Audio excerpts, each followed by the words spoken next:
Hello family, welcome back to the channel. Dr. Ross here with a highlight on the Grae Ghia. You guys asked for it and the sun came out, so I thought, why don't we get it out on the road, take it around and give you guys a tour. The car belongs to my son Grae, and we bought it when he was 14 as a father and son project. His older brother Colton and I had built a V8 El Camino, and so we were looking for something that suited Grae. His personality was kind of a James Bond 007 type of character, and I thought this went really well with that. Grae was in charge of all the design decisions. He picked the wheels and the color. He wanted all the chrome completely deleted, no bumpers. Everything had to be super monochromatic, and it's much more gangster that way. Lots of people stop and ask, what the heck is it? The Grae Ghia is a roadster body that's just put onto a Volkswagen Bug. The Beetle was very popular in Germany, and both Volkswagen and the Grae Carriage Company had this idea to make a roadster that fit on the platform of the Bug. So the bodies were handmade by a company called the Grae Carriage Company, and they were just making car bodies at the time for Porsche, Mercedes-Benz. And the Volkswagen venture turned out to be the most famous thing they ever did. The styling was done by a company called Ghia, which was started by a guy named Ghia, Italian. So the Italian sports car style was built by the Grae Carriage Company in Onnesbruck, Germany. And then they were married up to Volkswagen Beetle chassis. The running gear and the motor and everything is all shared in common with Beetle. They advertised this first in 1955 as a sports car that could handle with the best of them, and it sold for $2,250 was what they advertised it for. From what I've learned, it wasn't a factory assembly line type of situation. This was built on a table on a jig by one craftsman who came to work every day in 1970 and worked on this body until it was ready to go. So these are handmade, one piece. They don't come apart. There's no fenders. All the seams welded, leaded, and finished until it looked like a seamless one-piece body. And then it was just put onto the chassis at Volkswagen. There was about 360,000 Grae Ghias made. 340,000 were made in Onnesbruck, Germany. But in 1971, the coupe version, there was 21,063 of them made. So of this particular one, there was only 21,063 made, and some of them had the auto stick transmission. Not really sure of that number. But the amount of 71 coupes fully restored running around in America with an auto stick has got to be a pretty low number. All right, let's take a minute here and look at some beauty shots and some footage of the Gangster Ghia.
I'll drop in some pictures for you of what we started with. But let's start up front here, right in the nose.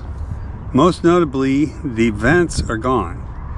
There's big air vents in the front of the Grae Ghia that were necessary because the way the nose was shaped to get the fresh air in. So we don't have the fresh air vents anymore. That whole area was completely rusted and wasted, and we roll panned it and smoothed it all off. Also gone are the massive turn signal assemblies that went around, wrapped all the way around the corner. They were obtrusive and obnoxious looking. These actually are the clearance lights from the side of an Audi, and they were near the doors on either side of the fenders to give some side marker indicators. And so they look silver, but they flash amber. And we went ahead and Frenched those in there for the turn signals, deleted the bumper, welded up all the holes, and we've got this novelty plate on there, but it does have the same numbers as our real Oregon license plate, which is G-H-U-H, Ghia or Ghia, G being for gangster. So think of it as the Gangster Ghia. These headlight assemblies are all LED. The parking lights are built into them, and I'll show you the wiring here in a little bit. We took off all the molding and the chrome and everything. Grae wanted all that deleted. We blacked out and powder coated everything that was bright. These wheels are on adapters.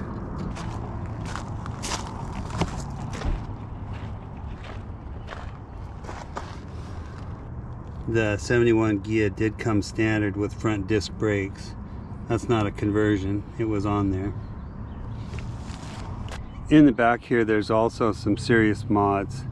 The taillight assembly for this car was huge. Like this, took a whole end of the fender. So these fenders got stretched back 4 inches so that we could fit these LED low light looking assemblies on. There is a third brake light hidden in the vent, and the license plate frame was Frenched in as inspired by the Jetta, 2006 Jetta we had in the family. Inspired the way that the license plate is put in here. The license plate lights are from a Jetta of that era.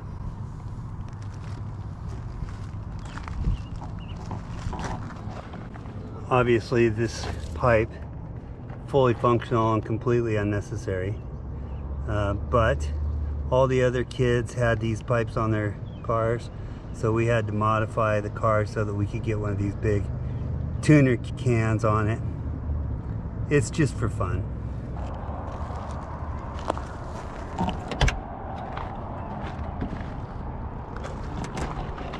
These Recaro seats were from a 90s era Volkswagen Jetta, and we got them, refurbished them, built up the bolsters, and fit them into the Ghia.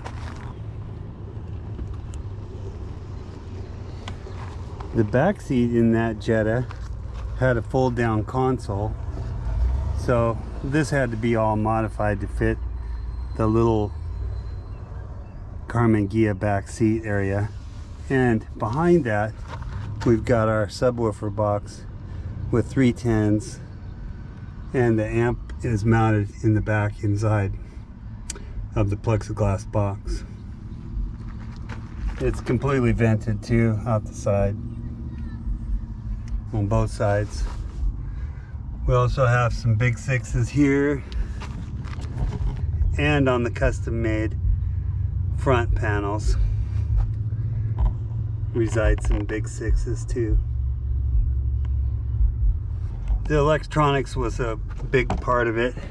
We've got our alarm button here, starter, all our extra accent lights, lots of phone charger outlets. Kind of a fun feature. I've even got a charger hidden in the glove box.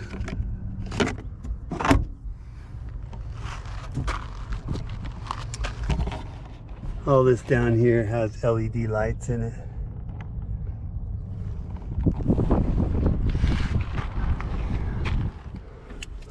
Also, the sub lights up too at night.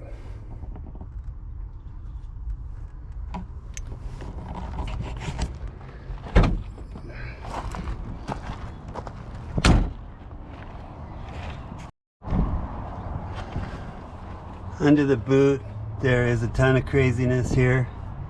Some bad reflection from the park there.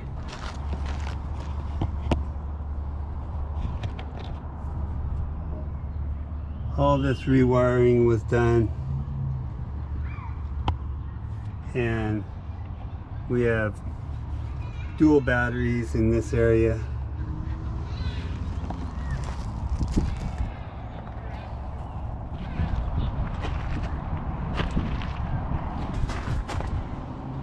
This is a stock 1600 dual port, just cleaned up, single barrel carb, all original inside. These tanks are for the auto stick transmission. The original tanks were not very nice looking, so I got these air tanks and modified them. This one holds the vacuum for the shift mechanism, and this one holds the fluid for the ATF. That is the vacuum actuator that actually runs the clutch for the driver. The way the auto stick works is inside the shifter there's a little brake where there's an electronic switch. Otherwise, it's a regular manual transmission that you would find in a Beetle. You just don't have a clutch. Well, actually you do, but you don't have a clutch pedal. So you shift manually. But when you grab that stick, a little electronic signal triggers the vacuum servo, and it operates the clutch for you. This servo mechanism runs off of engine vacuum. We have gauges and extra switches in here for no reason, fully functional and completely unnecessary. But the vacuum that's held in this tank, when it gets a signal from the shift knob through this electronic solenoid, it throws the clutch for you. So if you want to select a new gear, you simply grab a hold of the shift knob and the clutch engages. Then you select second gear and let go, and the clutch lets out. Well, when you're sitting still at a stoplight, you don't have a clutch, and you don't want to have to hold on to the stick the whole time, so it's running through a torque converter like an automatic transmission would.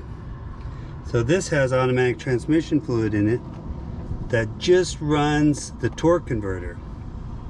So while you're sitting at a stoplight in first gear, it's just idling through the torque converter like an automatic transmission would. When you go, it takes off just like an automatic transmission would. But when you want to select another gear, it's manual. Pretty trick deal. Just charging amperage off the alternator. Fully functional, but completely unnecessary. The auto stick transmission was a regular Volkswagen thing, and it came on the Beetle and the Karmann Ghia and the Type 3, but not very many of them. One of the reasons this car will never be a race car unless it's changed out. The auto stick is not real popular with high performance people because obviously when you run your power through a torque converter, it's going to take a lot of that horsepower. So if they made 21,063 of these 71 Karmann Ghia coupes, how many of them got imported to the United States? And how many of those had an auto stick transmission? And how many of those are fully restored, running around on the street? Got to be a pretty low number.